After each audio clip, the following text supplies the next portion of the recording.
So, welcome everyone to the July 2024 Patch Tuesday webinar. I'm Chris Goettl, and joining me as always is Todd Schell. So, Todd, you had some connectivity issues yesterday. Yeah, you were offline for most of the evening. It's been fun trying to pull everything together with you being partially disconnected, and yeah, I know, it was crazy. me getting back.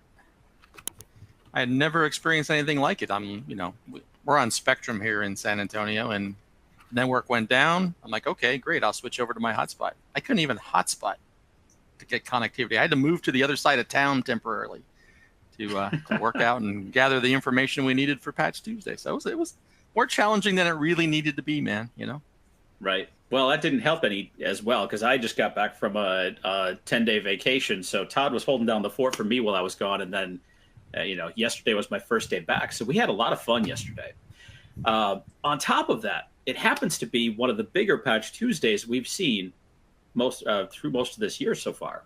Total number of vulnerabilities resolved definitely is, I think, the highest we've seen so far this year. And there were definitely a lot of things that are going on. A couple of vulnerabilities that are actively being exploited, a couple of disclosures. We're going to go through all the details there. So for those of you joining us for the first time on this webinar series, you are in the On24 platform. You have the ability to kind of move things around, adjust as you go through. We're going to be doing a little bit of switching from the slides over to, I'm going to be sharing my screen for a moment to kind of show some of the articles that we're going to be talking about, some recent news and some of the Microsoft articles and other things that we'll drill into some more details on. So that'll be kind of the in the news section. And then we've got the bulletins and releases that Todd will be walking us through. And we'll wrap up at the end with what we call between the Patch Tuesdays. So one thing that most of you who have been following us for some time are aware of is there's this constant stream of updates that are constantly coming out. So when that occurs, it's sometimes difficult to keep up with everything coming out on a regular basis. So we try to give you some visibility into some of those continuous releases. We cover everything that happened since, last Patch Tuesday. So what we call between the Patch Tuesdays gives kind of an overview of the additional security updates that have released since last Patch Tuesday. So with that, we'll go ahead and get started. For the July Patch Tuesday release, Microsoft resolved a total of 142 unique CVEs, including 2 zero-day vulnerabilities, which we're going to talk in a little bit more detail about, and 2 publicly disclosed vulnerabilities. The good news is a significant amount of that 142 vulnerabilities will be resolved by just doing the OS updates this month. That will also include 2 of the 0-day, the 2 0-day vulnerabilities, and 1 of the 2 publicly disclosed vulnerabilities. So we'll talk about where those are resolved as well. Last, we do have a lineup of updates from Mozilla, from Google. Adobe did release some updates as well, but it wasn't Adobe Acrobat or Reader, so all of the Adobe updates were priority 3. Then there's also a little bit to kind of look forward to here with Oracle doing their quarterly CPU next Tuesday. So for those of you who are familiar with kind of the Oracle cadence, they do the first month of each quarter on the Tuesday closest to the 16th, which happens to be the 16th this month. So that'll be next Tuesday that their quarterly CPU is going to come out. With that, for those of you running Java in your organization, this kind of kicks off a domino effect. When Java gets updated, all of the Java frameworks, the alternative Java frameworks like Corretto, OpenJDK, Red Hat, all the different Java frameworks that are out there also get updates over the next couple of weeks. So there will be this steady stream of additional updates coming from that Oracle release that you'll want to be aware of as well. All right, so getting into a couple of the more recent kind of news updates, a few things to keep an eye on to watch out for. First one on the list is the delay in Microsoft's recall feature. So I'm going to start sharing my screen here. As I do, you'll be able to resize your windows to adjust and be able to look at the screen share specifically. Let me just get that shared out. So go ahead and resize. You don't need the slides for right now. We're going to switch over to the news articles, but you've got all of the links in the slides. So if you haven't already, you can also download the PDF version of the presentation so you can grab those links as we go through. Okay, first news article. Microsoft is delaying Windows recall amid a slew of privacy and security concerns. So if you've been keeping up with this at all, you know that once this was announced, there was a very big stir in the market talking about the privacy and security concerns of this feature. It does some pretty cool stuff, but at the heart of it, there's some huge concerns with this being used outside of your own personal device. And even on your own personal device, there's still many people who are concerned about the privacy and security of what is the implications of this new capability. So recall, think of it as kind of the image does a really good job of capturing what it is. Windows 11 introduces this feature called recall, which allows you to go in and look at any of the different images or things you were doing on your system at different points in time. So I could say, hey, what was that cat video that I watched yesterday around noon? And I could actually go back and recall what that was and be able to find it much easier. So it's meant to try to give people a more immersive experience and be able to go back and make it easy to recall all of this, these experiences that you may have looked at. Like, oh, hey, I saw this thing yesterday, Todd.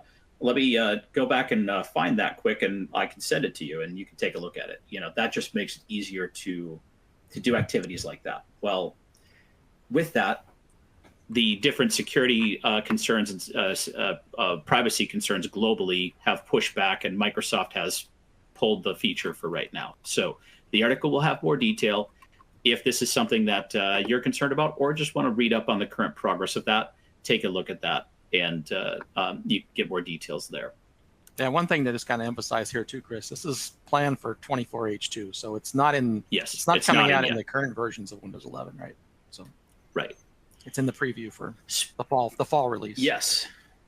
Speaking of new rollouts of Windows, we're going to get to that here as well. Microsoft resumed the rollout of the new Windows 11 update for most users. So they had pulled or paused the rollout of the new Windows 11 branch for a few weeks now, and they've now started to resume the rollout of the latest Windows 11 branch. So be aware that that is starting to roll out again. If you need details on being able to turn off certain features or anything there's details in the article about that. But just be aware that the Windows 11 branch rollout is continuing now. All right. Here's a little bit of a blast from the not too recent or not too distant past, but MoveIt has resurfaced in another round of attacks that are going on. So details in the article here about the overall impact of what's going on. So it's got the nearly the same kind of levels of what the zero-day flaw a year ago had impacted. There's some details in here. Patching alone is not sufficient for this, so there are some additional details available on that. So if you are running the MoveIt transfer software, be aware of this and make sure to not only take a look at the new CVEs, but also go into the details about any additional mitigations that are available in there. But the article kind of goes into the details of the new vulnerabilities,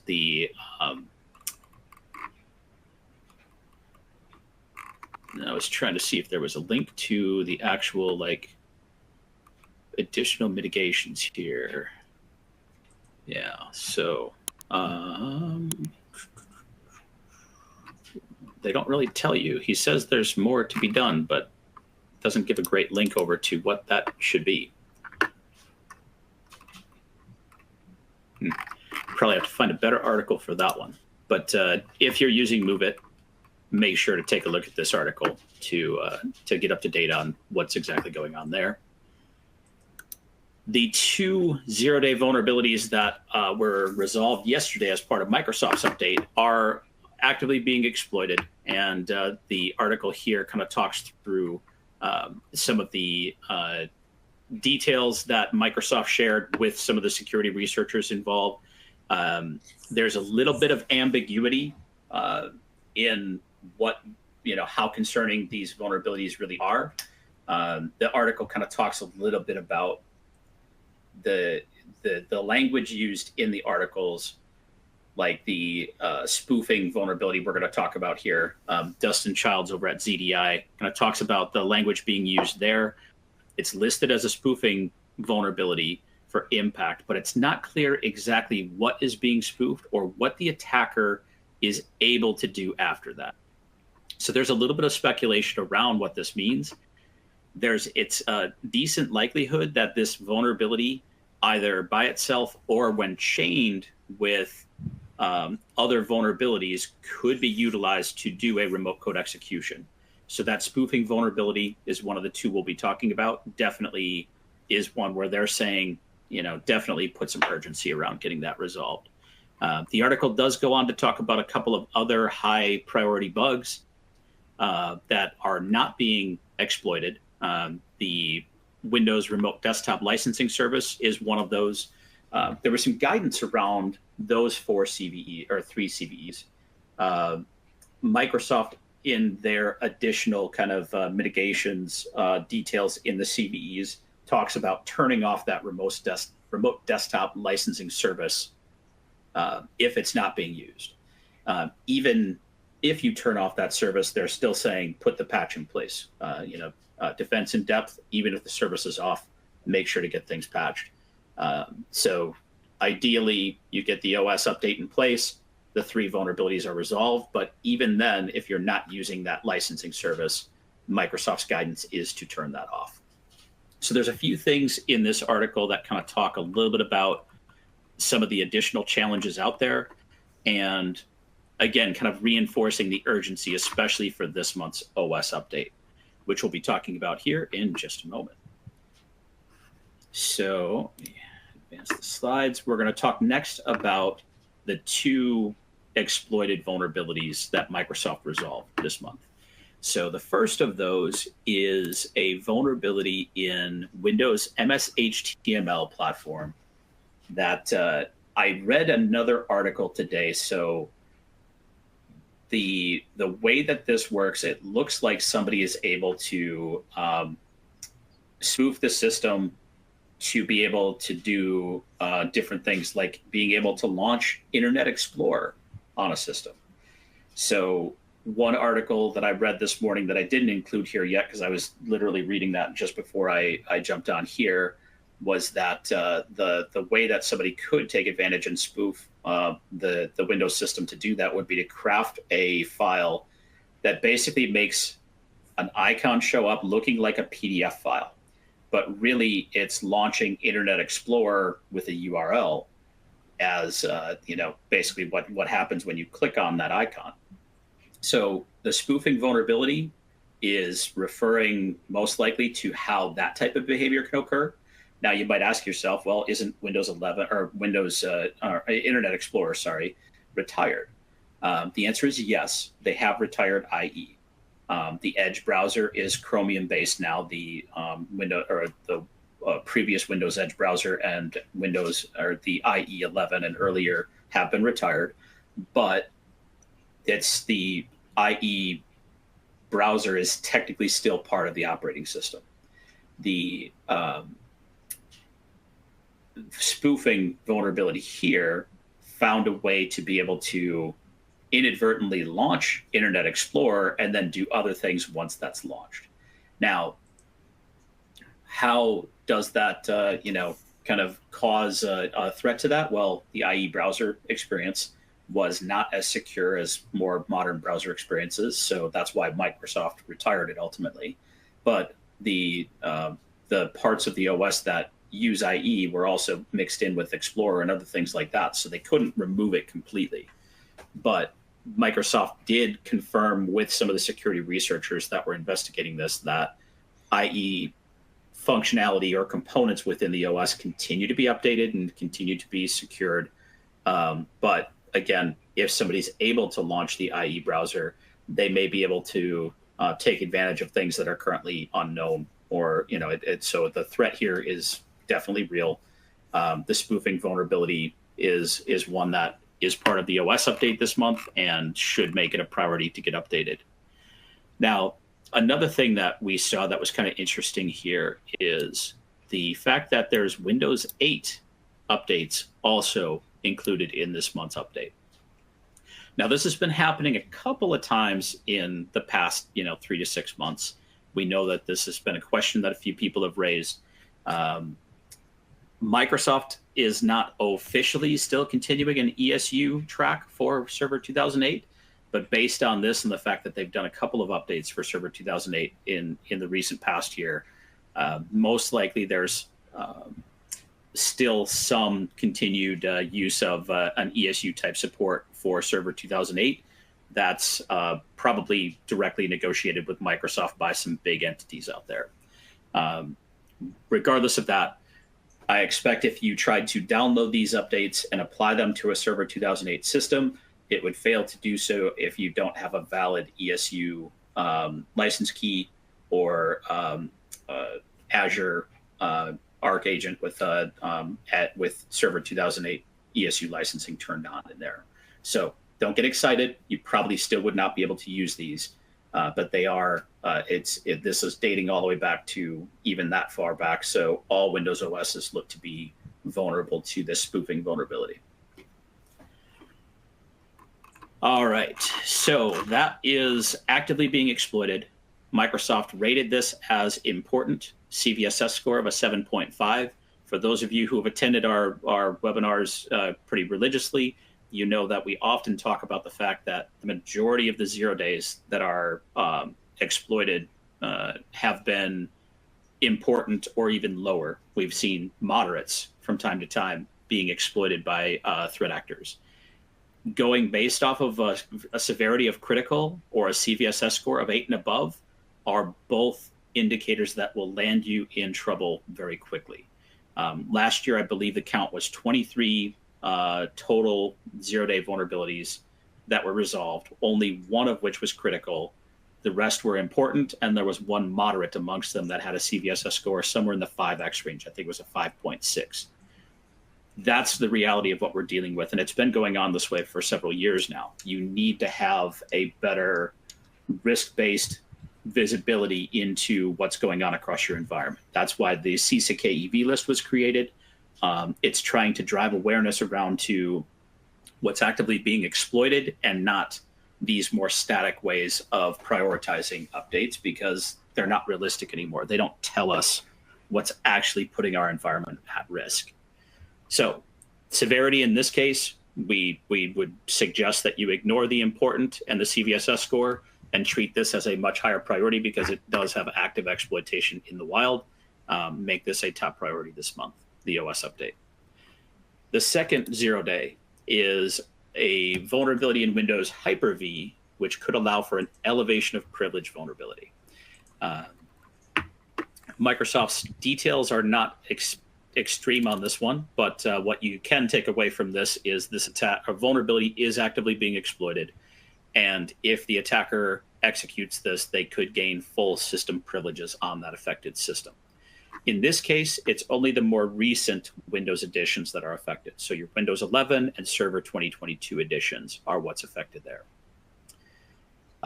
Again, depending on the edition, there could be as much as, I think our highest count for one of the Windows OSs this month, Todd, was 89 CVEs resolved, I believe. Somewhere around there, yeah.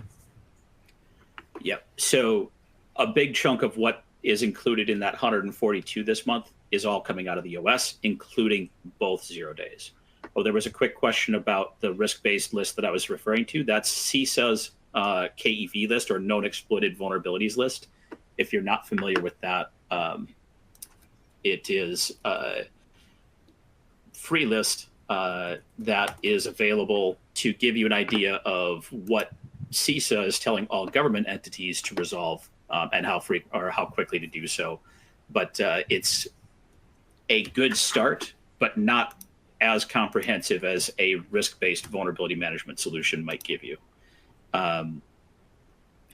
Just to put it in perspective, the CISA KEV list is somewhere north of 1,100 vulnerabilities that it's tracking. Ivanti's risk-based vulnerability management platform is tracking over 40,000 CVEs that are actively or that have been actively exploited.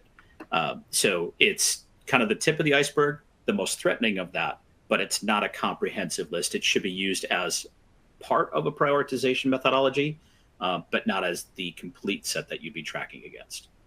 All right, so that was the 2 exploited vulnerabilities. Oh, there was a question from somebody else. Are we at risk of the CVE 2024-38080 if we don't use Hyper-V? So that one's a little bit unclear. This is with the nature of Hyper-V and the VMs that are built into the OS that you can turn on.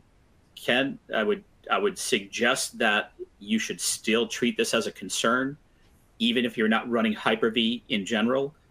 The pieces of Hyper-V that are built into the OS to be able to turn on that local VM kind of container that you can use on the Windows platform are likely still vulnerable to this as well. So I would say, without more detail directly from Microsoft confirming that, which they don't provide enough information in the CVE to confirm that, the OS editions listed here should be treated as vulnerable, regardless of whether you're actively using Hyper-V or not. That would be my guidance. Yeah. Good question. Okay, moving on to the 2 publicly disclosed vulnerabilities.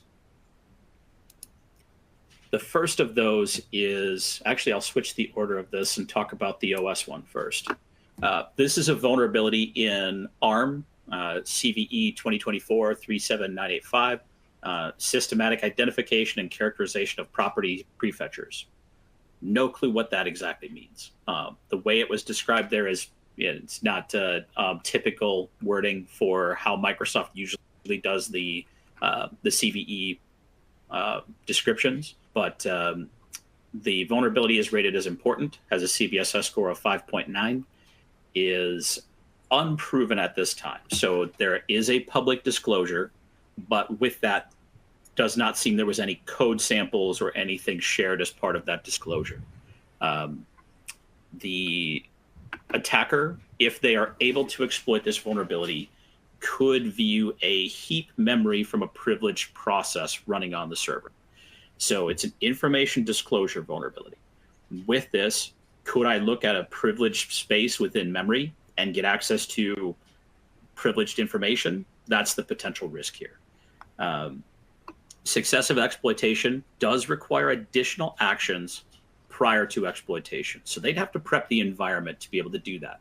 That raises the difficulty and drove down the CVSS score. So if you remember, that was a 5.9. This is only on the ARM Windows 11 systems. So Windows 11, 23H2, and 22H2 for ARM 64-based systems. So it's a pretty limited set of operating systems that this does affect. But definitely, if somebody were to exploit this, it could give them access to some sensitive information on the system.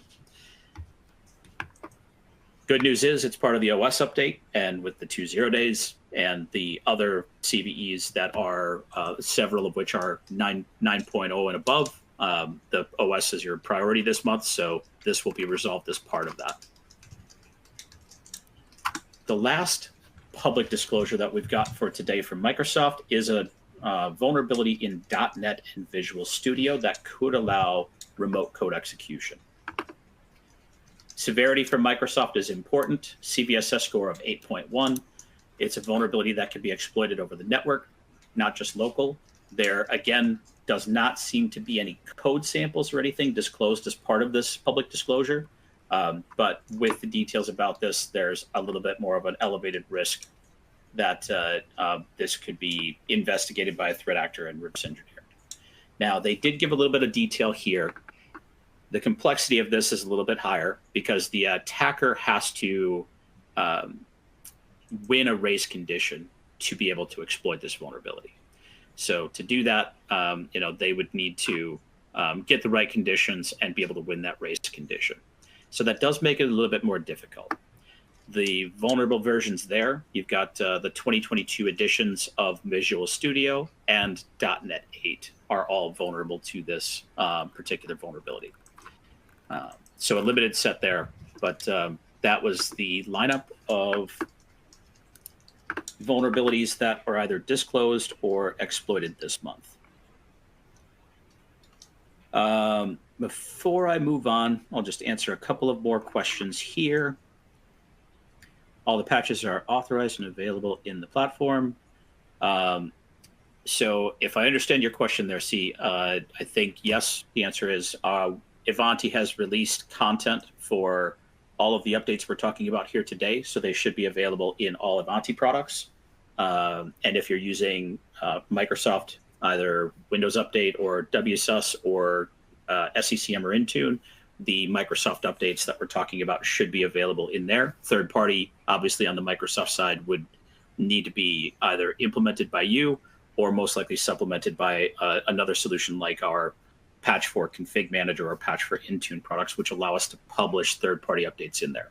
So my apologies for the complicated answer, but there's a lot of different ways that could play out. So I wanted to cover all of our bases there.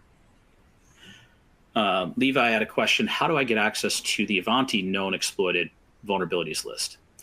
Couple of different ways. So we have our risk-based vulnerability management platform that has the full set of over 300,000 vulnerabilities that we're tracking across the industry. This involves software vulnerabilities, configuration vulnerabilities, pretty much anything your vulnerability scanners, code scanners, or other things would pick up, and gives you access to that vulnerability knowledge base. In there is our specific functionality around node exploited vulnerabilities. That has a wealth of over 40,000 known CVEs that are actively being exploited or have been exploited in the past. It also has details about things like what's trending, what's tied to ransomware, gets you a lot more detail about that. You can get that from our RBVM platform. Also, for those of you who are using Ivanti Neurons, the patch experience in there comes with an experience called Patch Intelligence. In Patch Intelligence, we bring a lot of that vulnerability KB data over to show you which updates in our patch catalog resolve vulnerabilities that have a known exploit against them. So within there, we do a crossover with the patchable items from that known exploited vulnerabilities list.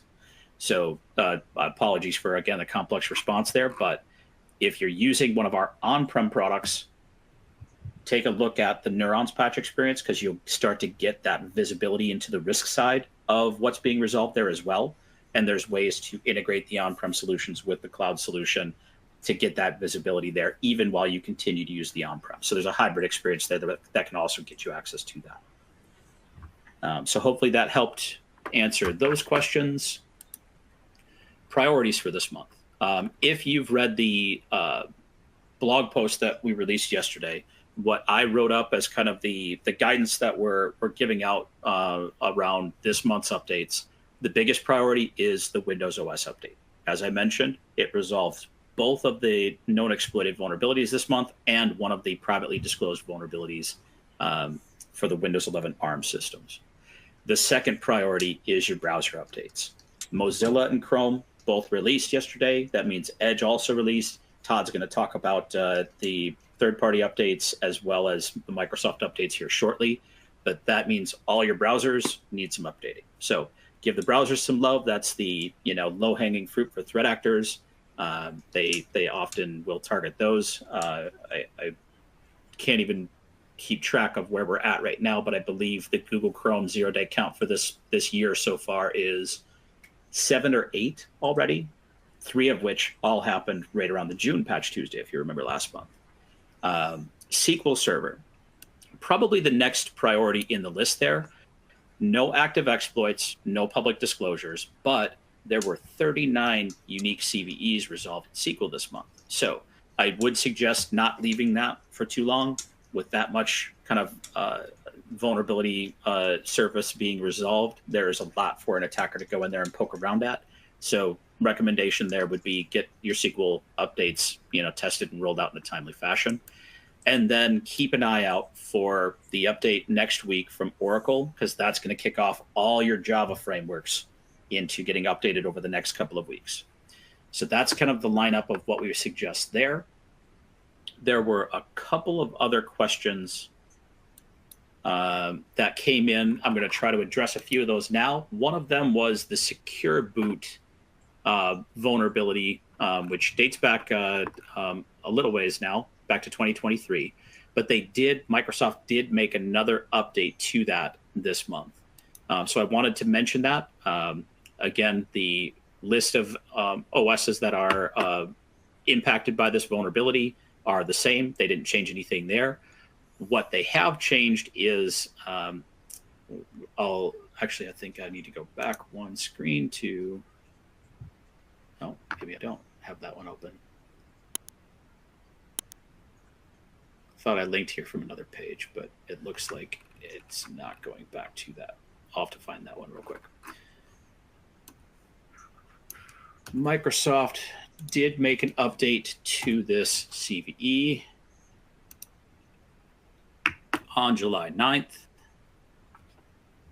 And that update was, if we go down here, Microsoft updated the security update table to include the July 9, 2024 updates.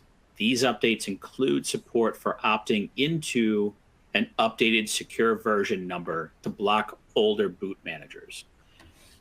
So for those of you who haven't or maybe don't recall the overall history behind this, there was a vulnerability in Secure Boot that kind of triggered this whole thing. And over the course of time, Microsoft has made a number of updates to this CVE to basically, roll this out and provide a way for you to go in and update all of your boot media and get prepared for making this changeover. This is the kind of the triggering point to really switch over to and block the older boot managers from being used. So if you look at the FAQ section, there are some links here that get you to the full rundown, and that's the other article I was about to show you here. One thing to be very clear on, after you apply this mitigation, once that's enabled on a device, meaning the mitigations have been applied, it cannot be reverted if you continue to use Secure Boot on that device. Even reformatting the disk will not remove the revocations once they've been applied. So this is a no turning back kind of moment here. Once you do this next step, that's kind of you either continue to use Secure Boot under the secure model, or you would have to stop using Secure Boot. So the article here is quite comprehensive. It talks about getting up to the latest install of the OS updates, so July 9th, 2024 or later, evaluating the changes and how they would affect your environment, and then turning on enforcement of those changes. So if you haven't done that evaluation step already, definitely something you're going to want to dig into. If you've done that evaluation and you've gotten all your media updated and you're ready to do the final enforcement, then go on to step 3. And that goes into, Microsoft does have a decent sized known issues section. So take a look at that with a little bit of care. There were issues with VMware and a few other things that came up in May, if I recall correctly, date-wise, that have been on the known issues list there. But once you get to that point where you're ready to enforce the changes, you want to apply that. And once you do that, you're going to be enforcing that change. So the mitigation deployment guidelines are all detailed here, installing the update certificate definitions, updating the boot manager on your device. It kind of goes through all the steps there. So we're not going to cover that in depth here, but that's what the most recent change was about. This is kind of the point where you can now turn this on and start to enforce those changes. But again, it is a point of no return here. If you turn that on, secure boot, you can't turn back. So just be aware of that. There was one other question about there's a number of people who are running into some Office errors this month again. Looks like last month there were some as well.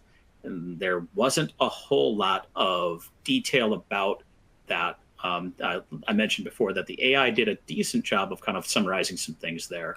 But if you look back at the end of last month, there's a Office click to run. There was some discussion on there. If you're not familiar with Ask Woody, it's a decent place to go to look into some of the known issues that occur with patching.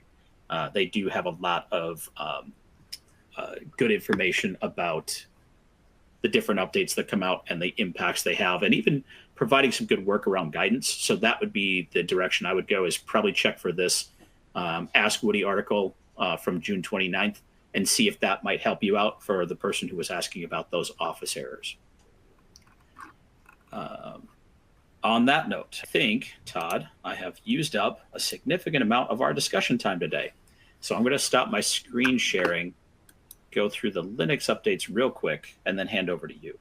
Okay. So for those of you who are familiar, we have a partnership with a vendor called TuxCare. TuxCare specializes in Linux specifically. They've got some interesting capabilities, like the ability to apply Linux kernel updates and a few other specific modules without the need to reboot the system. It's called live patching. So it's really good for that high availability Linux infrastructure that you really have a tough time meeting maintenance windows for. Keep in mind, it's not a full patching of everything on the system. It is a specific set of core components that are the most concerning parts of the Linux system, like the kernel.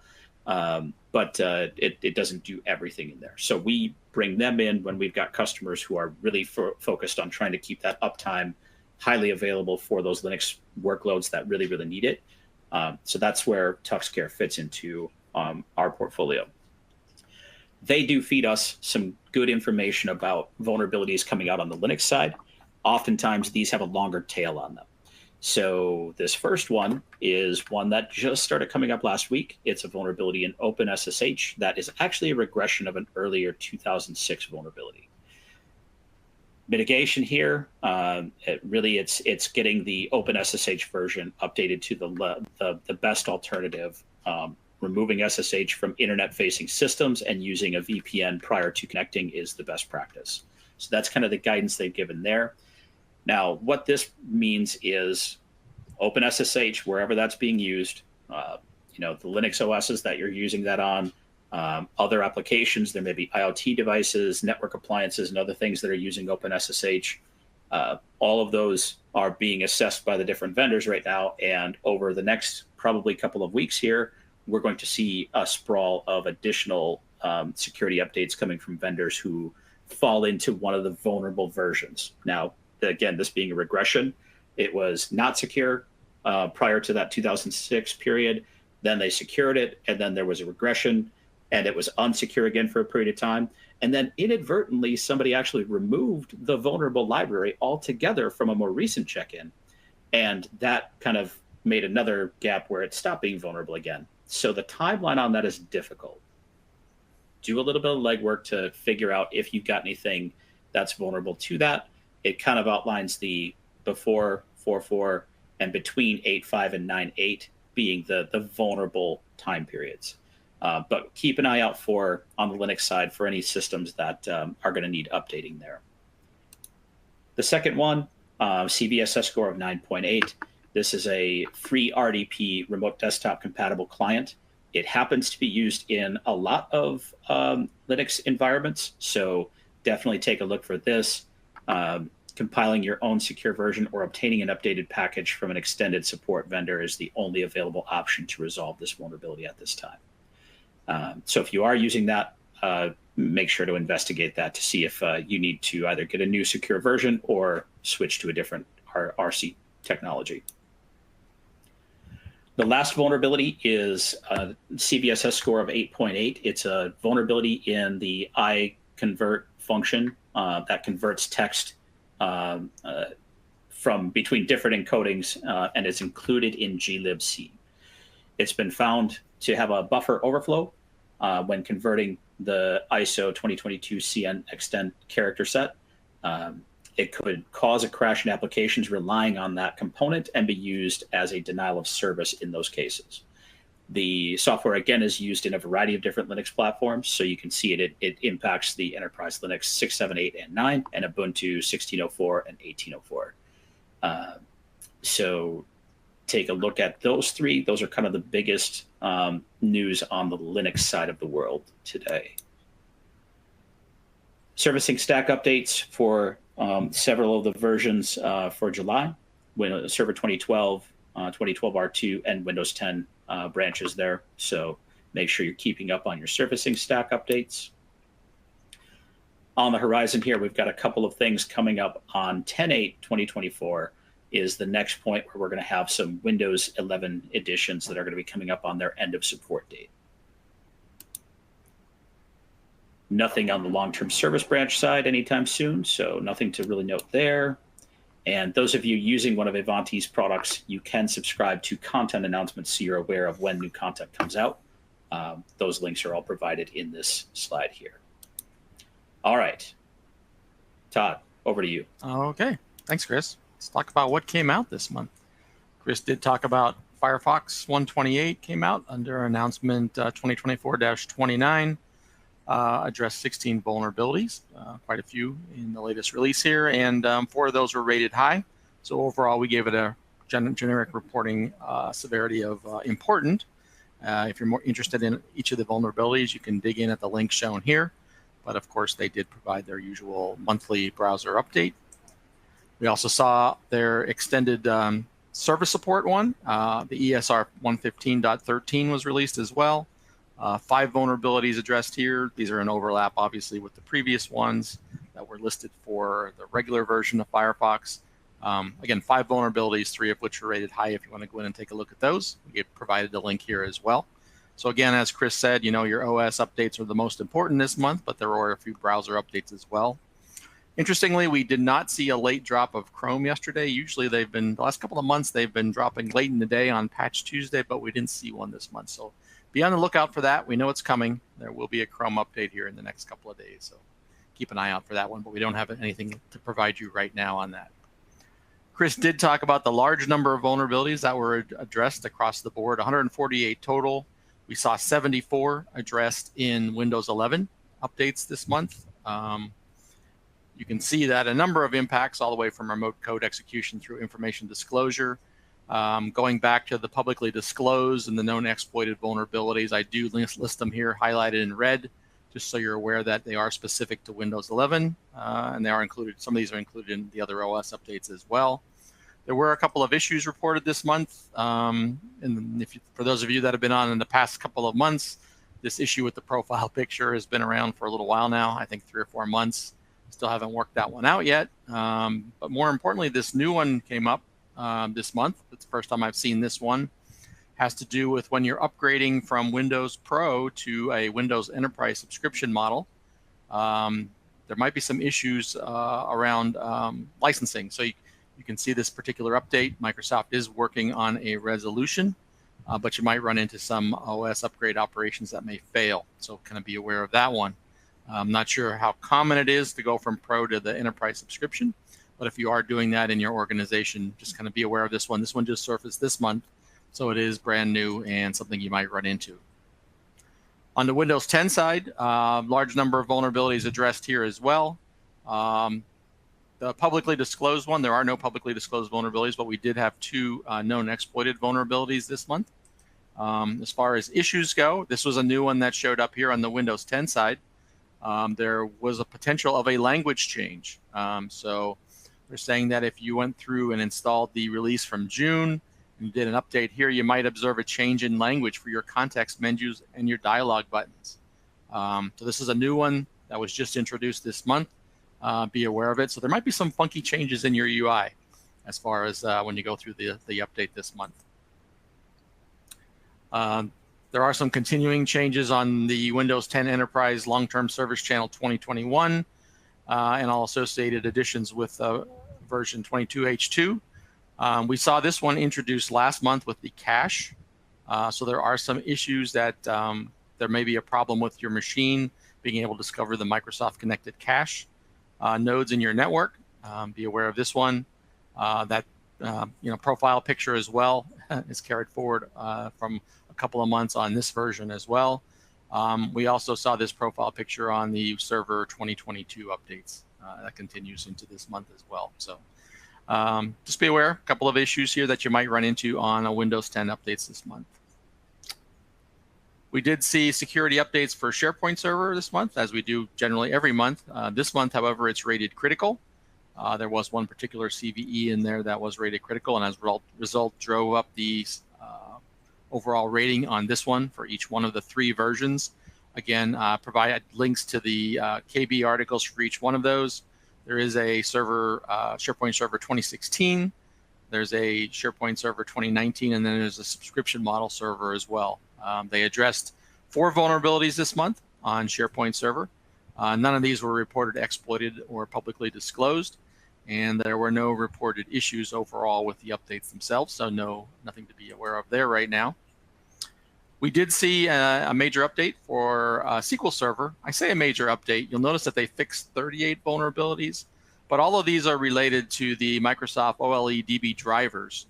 So it's kind of a master list of drivers that they updated. You might remember that they went through this process earlier this year as well. So there was an update, I believe it was back in January or February, where they released a SQL Server update that addressed basically the same kind of similar 38 vulnerabilities. So it's kind of a mass update of drivers overall.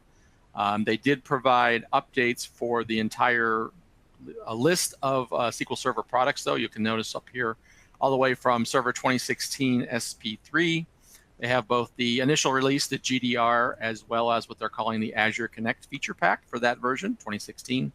We also have update in 2017 from the base version through CU31. On Server 2019, we got the GDR all the way and the CU27, which is the latest version for Server 2019. And finally, SQL Server 2022, we have the GDR as well as the CU13 update this month as well. So be aware, across all of your SQL Server models, there are updates available that address, again, that driver issue. We got a usual update for Office this month. Seems like Outlook has been in the news a lot. So any of these updates that you see here on the Office Professional groupings, as well as the Office Home versions and student versions, they're updating Outlook in those bundles. And there's individual updates for Outlooks as well. There's both a remote code execution as well as a spoofing vulnerability that surfaced in Outlook this month. The 2 CVEs are listed down below here. Neither of those are known exploited or publicly disclosed. So again, just rated important this month. But make sure that you keep your versions of Office updated. Speaking of Office, we have the click-to-run versions as well, getting these same updates for these same vulnerabilities. We have the 365 apps, the Office 2019, and the Long-Term Service Channel 2021 version. Did not see an update for Mac this month addressing these particular vulnerabilities, so they might not be present there. Or maybe we'll see an update here in the future, but there was no update for Mac released this month on the Office side. Finally, we did see a .NET update, the .NET Framework updates. They did go all the way back to 2.0 Service Pack 2 this month, which is unusual. I haven't seen a lot of updates for that here frequently. They've generally started at 3.0 and gone through 4.8.1, which is the most present version of the framework side. One vulnerability, again, this was an elevation of privilege, which could result in somebody gaining system privileges. So if you're running the .NET framework in your environment, this one's rated important. You can kind of get around to it at your leisure once you've gone through all the critical updates for the operating systems. We did get both a monthly rollup, being the a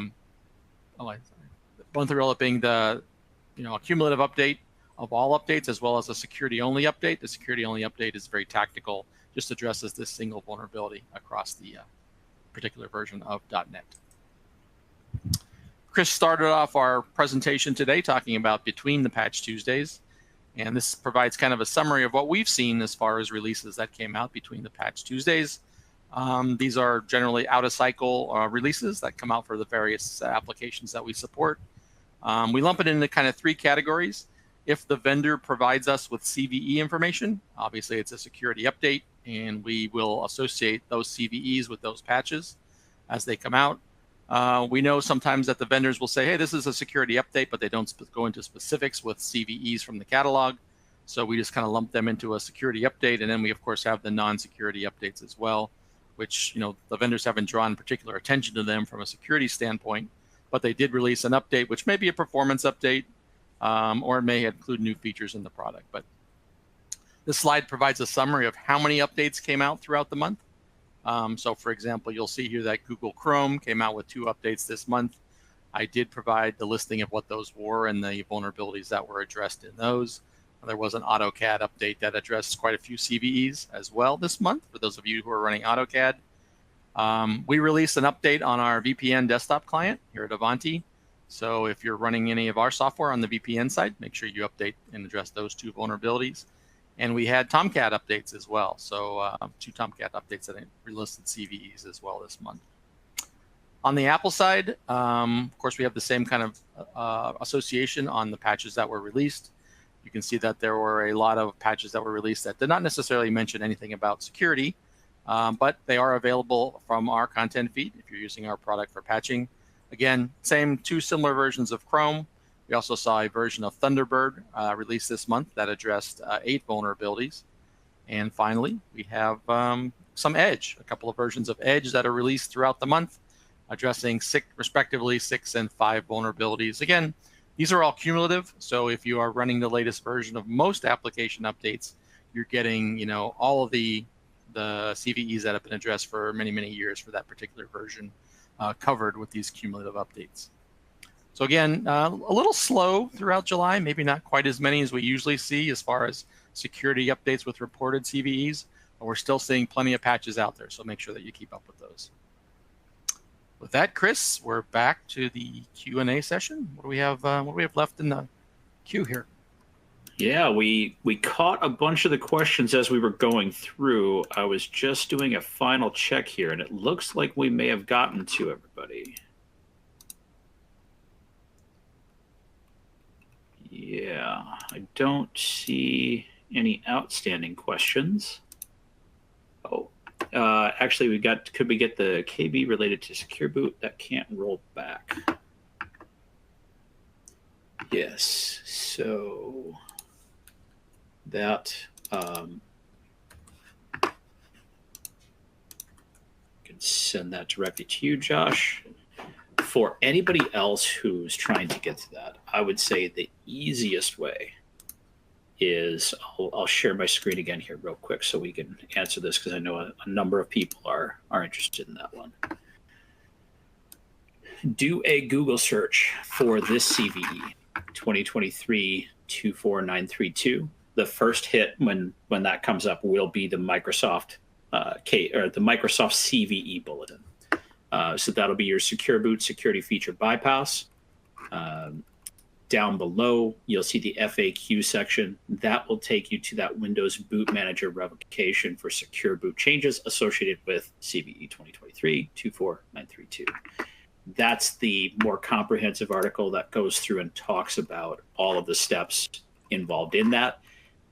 Again, it's a very long article, has a lot of potential variations to it, especially depending on what types of devices or which types of boot media you're using, guidelines for how to go through everything, mitigation. So all of that's in there. I definitely suggest getting to that article and taking a look at it specifically if you still need to take action on that. And again, that caution at the very start. This is kind of the final point of no return here. If you do this, the final set of changes and enforce this, you will not be able to use secure boot on that system after that. So if it breaks anything, but if everything works out right, secure boot going forward will be more secure. So that's the outcome, obviously, that they're going for. All right. So I think that should wrap us up. Thank you, everyone, for joining us this month. I know there was a lot going on, a lot of vulnerabilities there again. Again, biggest thing to keep in mind, priority order, Windows OS, followed by your browsers. If you're running SQL, don't let that linger too long just because of the sheer number of vulnerabilities resolved there. And keep an eye out for that Oracle release next Tuesday on the 16th. And on that note, thank you for joining us this month, and we will talk to you next month.